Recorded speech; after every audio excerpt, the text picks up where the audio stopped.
Helpline Trust has prepared a documentary.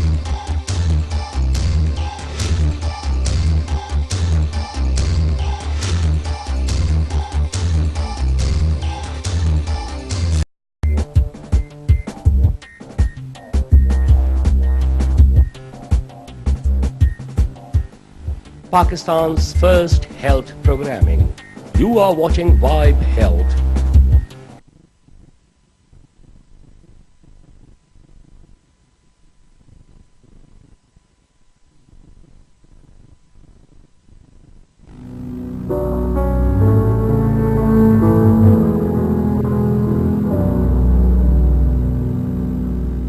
नाज़रीन अस्सलाम वालेकुम, welcome to our programme health of the nation.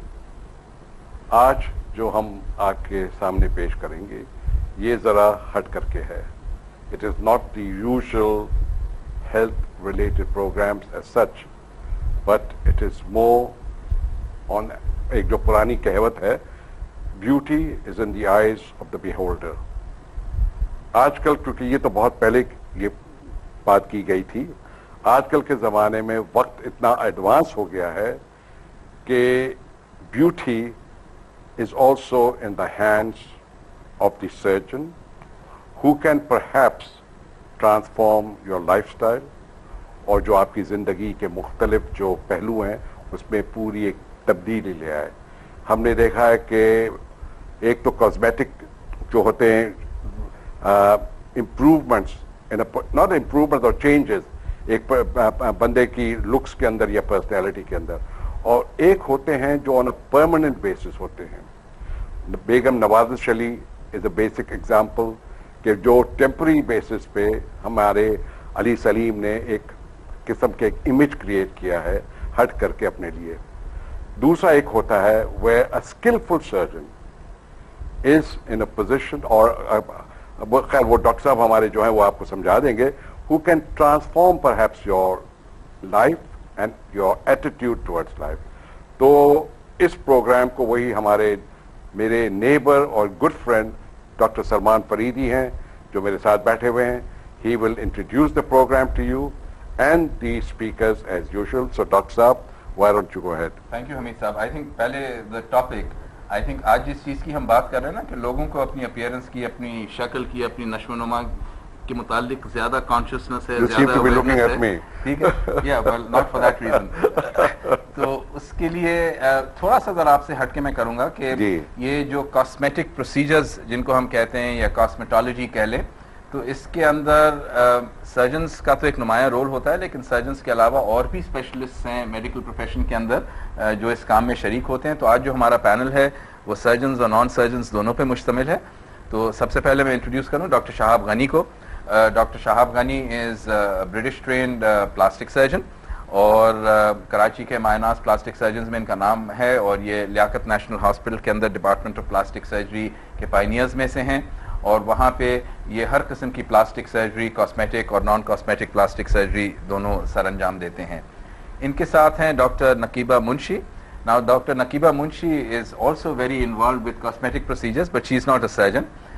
ये dermatologist हैं, जिसको एक आम जबान में नाजरीन के लिए स्किन स्पेशलिस्ट हम कहते हैं, लेकिन आजकल डर्मेटोलॉजी का भी जो एक सब स्पेशलिटी या स्पेशलाइजेशन का एरिया है वो कॉस्मेटोलॉजी है, और डर्मेटोलॉजिस्ट भी आपकी जिल्द में तब्दीली लाके आपकी शक्ल और सूरत और अपीयरेंस के अंदर बहुत फ़र्क ला सकते हैं, और आई एम श्योर डॉक्टर साहब आज हमें बताएंगी कि क्या क्या चीज़ें ये करती हैं, और सर्जन से किसी तरह से कम नहीं है इनका कंट्रीब्यूशन कॉस्मेटोलॉजी में।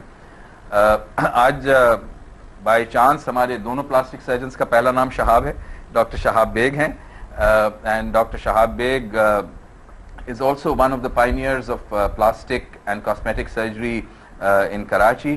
इनका ताल्लुक भी लियाकत नेशनल हॉस्पिटल से है, और डॉक्टर साहब भी पूरा रेंज जो प्लास्टिक और कॉस्मेटिक सर्जरी प्रोसीजर्स का है, और इनका एक ख़ास एरिया ऑफ इंटरेस्ट जो आजकल जिस पे हम सबकी तवज्जो है हेयर ट्रांसप्लांट में काफ़ी दिलचस्पी रखते हैं और बहुत करते हैं, और इसके अलावा भी बहुत सारे प्रोसीजर्स हैं जिसकी तफसीली आपको आगे बताएंगे। तो ये हमीद साहब हमारा पैनल है, 2 surgeons and 1 dermatologist।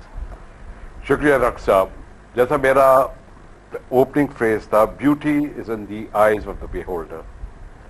मगर क्योंकि इस एज में हम इतना एडवांस जा चुके हैं कि we even have our leading politicians who have sort of changed their look as a comeback heroes, you know, and their outlooks are totally, and their appearances are totally different. Whether it's done well for their political lives or their career, I don't know. But obviously, looks do matter. There's no denying it. How important it is obviously for the individual. और साथ साथ इसके जो social implications हैं, वो भी बहुत important होते हैं. Because obviously जब एक आदमी इतनी बड़ी कदम लेता है, especially someone perhaps my age, who decides कि भाई I want to have a hair transplant or I want to look younger, there must be a driving force or some apprehension that he must be feeling about these things.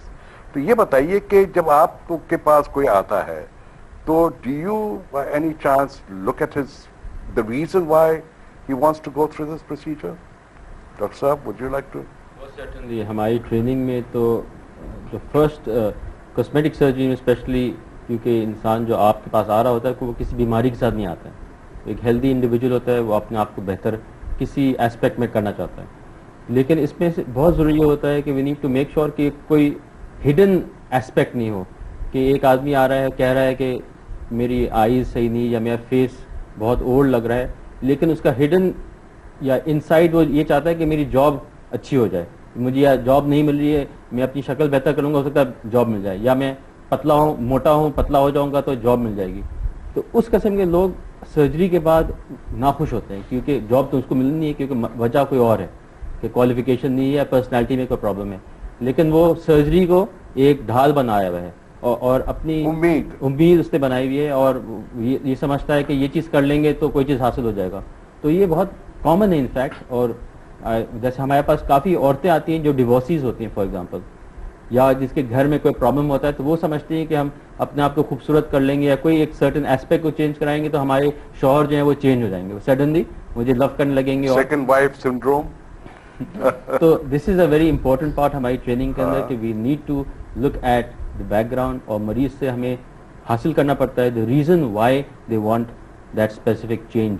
तो इस पे but one little adjustment के on this ground doctor Naqeeb आपसे अगर पूछूं कि if you feel कि किसी का psychological agenda for doing something ऐसा है कि प्रोसीजर के बाद उसको कुछ भला नहीं होगा, तो क्या आप रिफ्यूज़ कर देंगे उसे प्रोसीजर करना? नहीं, देखें, the moment patient walks in a clinic we know कि इनके रियलिस्टिक एक्सपेक्टेशंस हैं कि नहीं हैं. फिर हम जो पूरी इवैल्यूएशन का प्रोसेस करते हैं उसमें हमें बहुत हद तक पता चल जाता है कि what is the patient wanting end of the treatment, end of the day, और हमसे क्या एक्सपेक्ट कर रहा है और किस बैकग्राउंड के तहत आया है. ये सब चीज़ इवैल्यूएट करने के बाद when you start the treatment, then sometimes we get all kinds of patients. Since I am a dermatologist, I see disease skin also. Most of the time it's the disease skin, बिगाड़ी हुई skin, अपने तौर पे self medicated skin लेकर जब वो हमारे पास आते हैं तो वो उनका डिफरेंट फ्रेम ऑफ माइंड में होते हैं.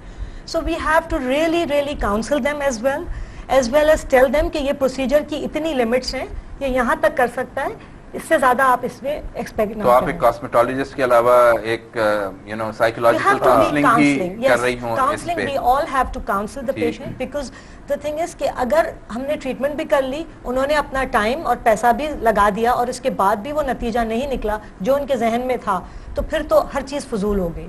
सो it's very important to set them right on the real expectation platform, and then to suggest the treatment one by one in terms of priority. एकदम से आके हर चीज हम बैकवक्त नहीं हो सकता, ओवरपावरिंग नहीं करना. अच्छा डॉक्टर साहब, आपसे मैं ये पूछूंगा कि ये जो कॉस्मेटिक प्रोसीजर्स होते हैं ना, ये दो किस्म के होते हैं जिस पे भी बात हो रही थी कि इन्वेसिव या नॉन इन्वेसिव होते हैं, तो इस पे कुछ आप रोशनी डालेंगे कि ये क्या दो कैटेगरीज हैं? जी, इन्वेसिव जैसा कि नाम से जाहिर है कि ये वो प्रोसीजर्स हैं कि जिनके अंदर के हमें स्किन को अक्सर औकात कट करके अंदर के टिश्यूज़ को हैंडल करना पड़ता है. नॉन इन्वेसिव जनरली उन प्रोसीजर्स को कहते हैं कि जिनके अंदर के स्किन की इंटेग्रिटी को बरकरार रखा जाए और ट्रीटमेंट किया जाए. और एक दो चीज़ें हैं जिनके ऊपर मैं मज़ीद वो करना चाहूँगा कि एक तो ये होती है कि बहुत सारे लोग साइकोलॉजिकल स्ट्रेस की वजह से आते हैं लोगों के पास